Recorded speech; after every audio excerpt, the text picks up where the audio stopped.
Imagine coming home from work. You're tired. All you want is a warm shower, a quiet evening, and your own bed.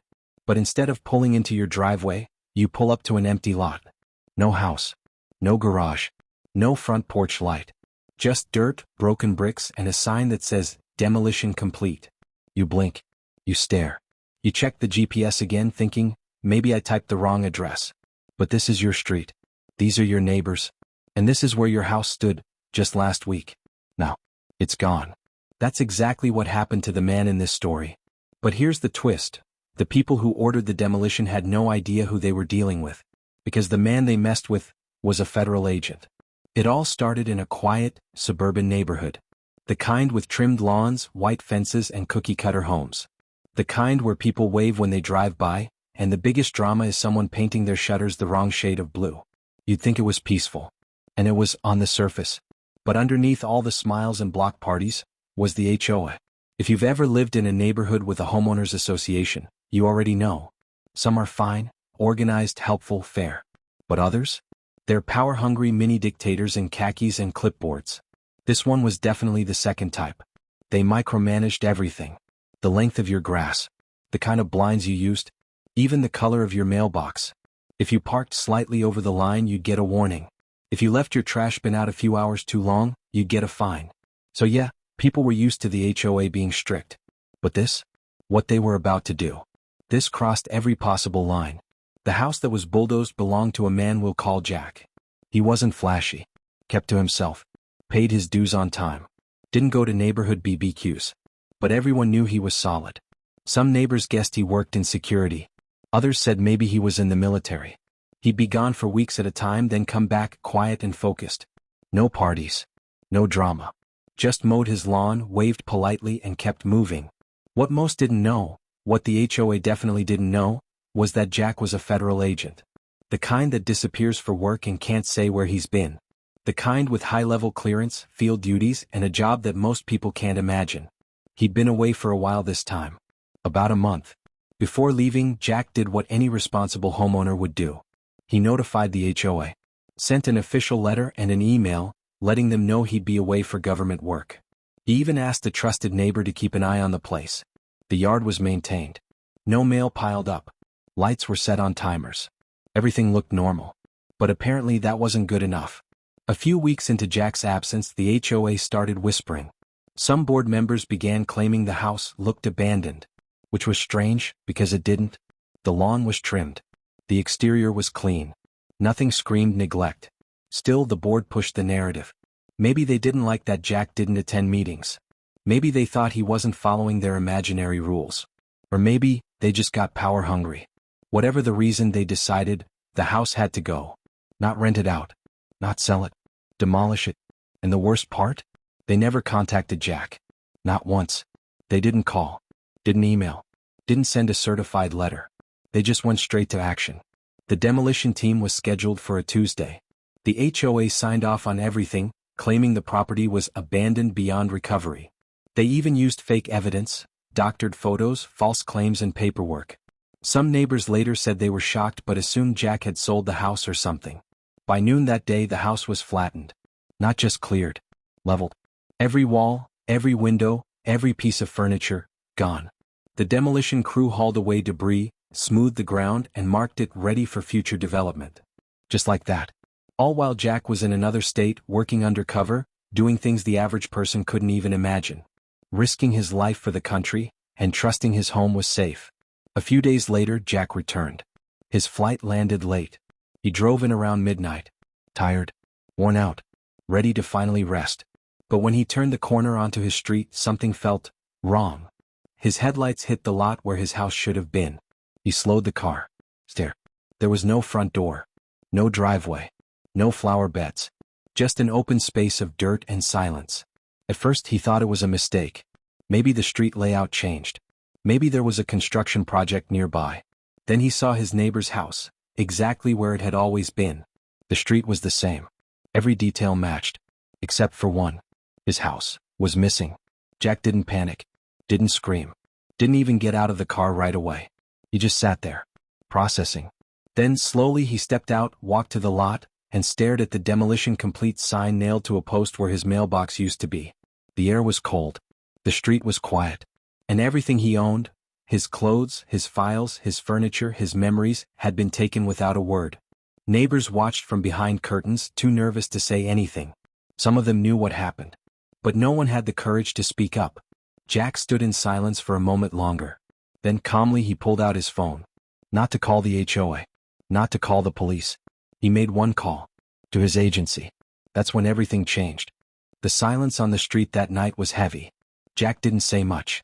He didn't have to. The moment he made that call, something shifted.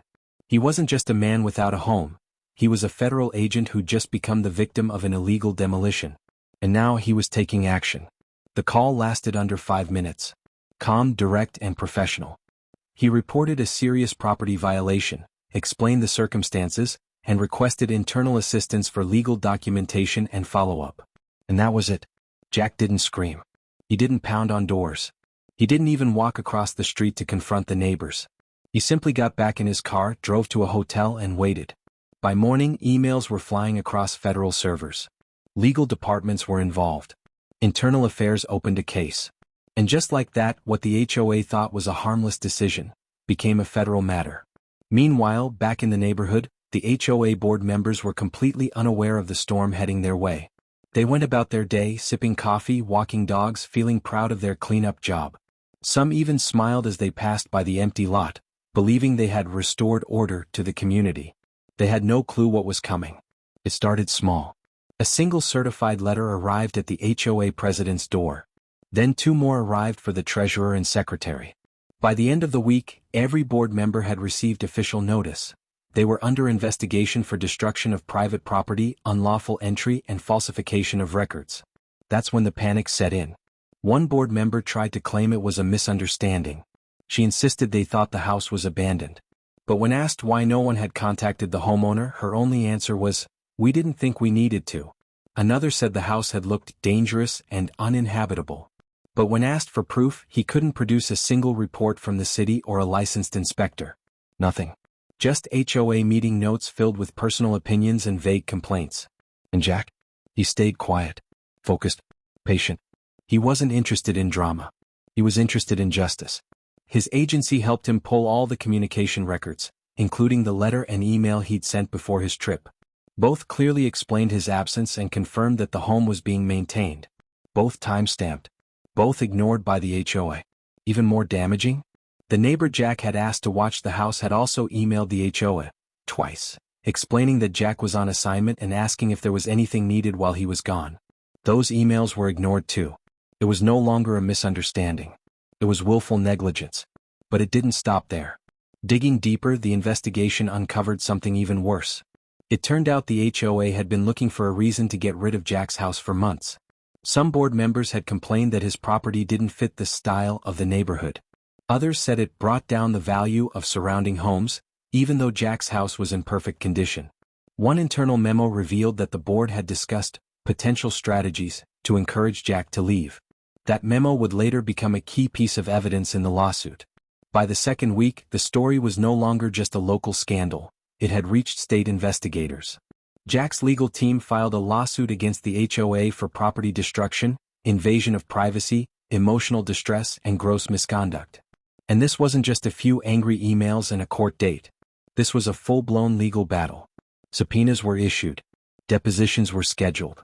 The demolition company was questioned, and when they provided the paperwork the HOA had signed, it showed false statements about the house being abandoned and hazardous. Jack's case was airtight. But still, he wasn't out for revenge. He was out to make sure nothing like this ever happened again. Throughout the process, Jack never once appeared at HOA meetings. He didn't show up at board member homes. He didn't respond to desperate apology letters or settlement offers. He let his legal team handle everything. He knew his strength wasn't in yelling, it was in facts, in calm, relentless pressure, and in using the law the right way. Behind the scenes, board members were falling apart. One quit immediately and moved out of state. Another tried to throw the president under the bus, claiming she had pushed everything through without a vote. But the records showed otherwise. Meeting notes, emails, and even audio recordings from a few sessions revealed that all members had been in full agreement. Some had even joked about how satisfying it would be to get rid of Jack's place. The mood in the neighborhood changed. What was once a smug, rule-obsessed group of board members turned into a group of frantic, guilt-ridden neighbors trying to save themselves. But it was too late. Investigators froze HOA bank accounts. Personal bank statements of board members were requested. Several members were held personally liable because they had bypassed standard HOA procedure and acted without city permits or legal counsel. One of them had even signed off using a forged city inspector signature. That forged name belonged to a real person who worked with Jack. The irony couldn't have been more perfect. Word of the scandal spread. A few local reporters got wind of the story and started digging. Suddenly, the neighborhood wasn't just under investigation, it was under a spotlight. People who had once cheered the HOA now avoided eye contact when they walked their dogs. Some quietly removed themselves from HOA meetings. Others sent anonymous letters of support to Jack, apologizing for not speaking up. But Jack didn't want apologies. He wanted accountability. The value of his home. His personal items. His peace of mind. The damage done wasn't just physical, it was emotional. His private life had been invaded. His property stolen. And for what? A group of entitled people who thought they were above the law. Jack's legal team laid out every violation in precise detail. The false reports. The ignored communications. The forged signature. The complete lack of due process. And most of all, the arrogance. The arrogance of thinking they could destroy someone's home because they didn't like who he was. Because he didn't join the neighborhood chat. Because he kept to himself. But what they didn't know, what they never stopped to ask, was that Jack was the kind of person you do not want to cross. A man trained to investigate. To uncover lies. To track down details. A man who worked with people trained in federal law, forensic accounting, and legal procedure. They thought they were making an example out of him. But in the end, they made an example of themselves. And Jack? He wasn't even close to being done. The day the first court hearing was scheduled, the HOA president didn't show up. No call. No excuse. Nothing. Her lawyer stood alone at the bench, flipping through papers with shaky hands. The rest of the board sat in silence, eyes cast down, like kids waiting for punishment they knew was coming. They weren't in control anymore. This wasn't their neighborhood, their turf, their rules. This was Jack's courtroom now, and every second felt colder than the last. Jack walked in quietly. Not dressed in uniform. Just a plain suit. No badge, no flash, no performance. His presence said enough. Everyone noticed. He didn't look angry. He looked focused, measured. Like someone used to keeping secrets and bringing the truth out at the perfect moment. What they didn't know was that Jack had spent the last month helping a team of federal and civil attorneys build a case so solid, even the judge seemed surprised by its weight. Documents. Emails. Photos. Timelines. Bank records. Digital footprints. It was all there, organized, cross-referenced, and deeply damning. Every lie the HOA told had a counterpoint. Every excuse had a receipt. They had tried to erase a man's life with a backhoe and a clipboard, and now they were standing in front of a judge trying to explain why they thought that was okay. And Jack just watched. Quiet. So calculated. By the second hearing, things started to unravel for real. The demolition company, pressured by legal risk, turned over recorded phone calls and contracts. On one call, the HOA president was heard saying, "Yeah, the guy's been gone forever. We think it's abandoned. Just clear it. The neighbors will thank you." She said it like it was nothing. Like erasing someone's home was just a favor. Another board member had emailed a friend joking about how, maybe the ghost house will finally be gone by next week. These people didn't just break rules, they enjoyed it. They were proud of what they did. Until they weren't. One by one, the lawsuits started landing. Jack's team filed for full property value, personal item replacement, emotional distress damages, and punitive fines for civil misconduct. The city also got involved. Turns out, the HOA had lied on demolition permits, bypassed inspection codes, and committed multiple regulatory violations. The financial number attached to the lawsuits? 7 figures. And growing. That's when it started getting personal. The court ruled that several board members could be held personally liable due to their direct involvement and the fact they acted without legal counsel or proper homeowner notification. Their personal bank accounts were frozen. Assets reviewed. One even had their house placed under lien until court costs were calculated. Neighbors who had supported the HOA quietly started to switch sides. People who once nodded along with their rules now whispered behind their backs. One even testified in court, saying she had overheard a board member celebrating Jack's house being finally wiped off the block. That statement was recorded, entered into evidence, and the damage just kept spreading. Jack's agency issued an internal report to federal staff, warning of residential interference and abuse of HOA power. That report later made its way to the media. A local reporter picked it up, then a regional outlet, and soon the story was on national headlines. Homeowner returns from federal assignment to find house demolished by HOA. Federal agents' home bulldozed without warning, board under fire. Entitled HOA Destroys Home, Discovers Owner Works for the Government. And just like that, the story exploded. People everywhere were outraged. Social media lit up with comments. This is theft, plain and simple. They thought they could get away with this? I hope they lose everything. I've dealt with HOA craziness, but this is next level. Jack never commented publicly. Not once. But he didn't have to. The facts spoke louder than any statement ever could. By the third month of court proceedings, the board had completely collapsed. 2 members resigned mid-trial. One filed for bankruptcy. Another tried to claim she was manipulated into signing documents. But the evidence showed she'd been one of the most active voices pushing for the demolition. The HOA itself was now under investigation for broader misconduct. It turned out Jack wasn't the first homeowner they'd targeted, just the first one who fought back with power and proof. A former resident came forward and said the HOA fined him repeatedly for minor infractions, like a garden gnome on his porch or a non-standard window blind. When he refused to comply, they started threatening legal action. He eventually sold his home just to get away. Jack's case gave those people a voice. One by one they lined up to share stories. Fines for imaginary rules. Warnings for harmless decorations. Intimidation disguised as community standards. The courtroom became a spotlight, and the HOA exposed for what it really was. Entitlement. Arrogance. Control. Not community. And in the middle of it all, stood Jack.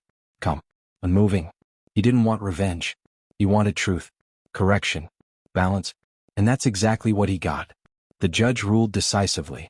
The HOA was found guilty of multiple counts of property destruction, violation of homeowner rights, abuse of authority, and willful negligence. They were ordered to pay full restitution to Jack, including property value, replacement costs, legal fees, and punitive damages. Some board members would face individual civil penalties, and the HOA as an entity was ordered to dissolve within 90 days. They weren't just punished. They were erased. The neighborhood would transition to independent homeowner governance with temporary city oversight. New rules. New structure. And, for once, accountability. Neighbors, those who stayed, approached Jack in private. Some thanked him. Some apologized. Some just nodded silently when they passed him on the sidewalk. Jack never gloated. He didn't need to. His house had been taken. But his dignity? That stayed solid. Untouched. What they tore down was wood and glass. What they built instead, without meaning to, was something much stronger. They built a message. One that said, you don't get to bulldoze someone's life and walk away like it's nothing. Not when the truth is watching. Not when the law is real. Not when the quiet man next door turns out to be the one person who can take you down without ever raising his voice. And somewhere in a dusty storage file under lock and key, sits a case file marked with one quiet label. Resolved, federal oversight required. Because in the end, the house may have vanished, but the message? The message stayed.